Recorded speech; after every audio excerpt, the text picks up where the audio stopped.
My name's Chris and I like listening to music. I'm going to listen to Lido Pimienta, La Belleza, which is really enjoyable, a little bit different. Classical is probably the main genre, but there's an awful lot in there besides.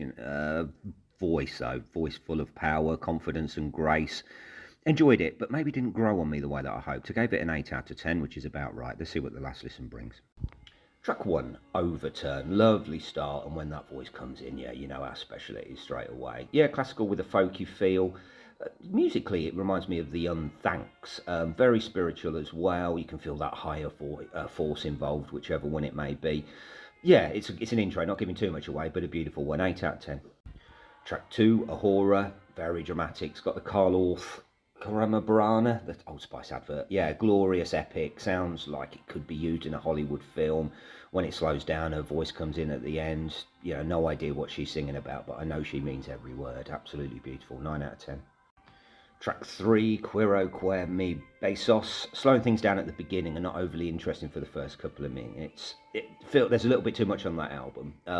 But yeah, halfway through you get a bit of percussion and some chanting. It's quite Lion King. You can imagine it used in a Disney film based in Africa. You know, lovely to hear that orchestra as well. Spiritual and touching, but didn't quite connect with me like the last track. 7 out of 10. Track 4, Mango, a slightly more Middle East feel to this one. You know, wonderful in its simplicity and the voice and the minimal music. You know, it's from the heart for sure. You feel every word, even if you don't understand it. I guess it's about mangoes, but not usually an emotional subject, but it feels quite emotional. 8 out of 10. Track 5, Aun Te Quiero, something like that. I love the horns on this, like a hip-hop stab. Dr. Dre could sample that. You know, many of the tunes haven't grown on me as I hope, though. I remember this stood out in the first listen, and it really hasn't since. You know, it's lovely. It's got everything that I had before, operatic, lovely melody, but just didn't stick with me. Still good, 8 out of 10. Track 6, yeah, it's not a long album at 32 minutes, but it's not long before you think, oh, I've sort of heard this before, as if it's always close to doing something, but it never quite gets as dramatic as I'd like. But, you know, it's like an exotic march to heaven. You know, there are positives, and I do like this track. I don't know what I'm moaning about. 9 out of 10.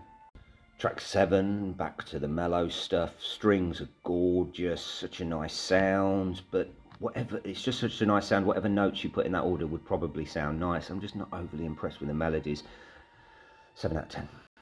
Track 8, more folky number. It's like hearing a classical concert somewhere over in the distance. Her voice could never get boring though. You know, I do like listening to that voice. It's her style. 7 out of 10. And saving the best till last, track 9. That's the way to finish the album. If it all sounded like this, the album could have been a 10 out of 10, because this is a 10 out of 10. Worth a listen, something a little bit different. Kate Bush-esque maybe.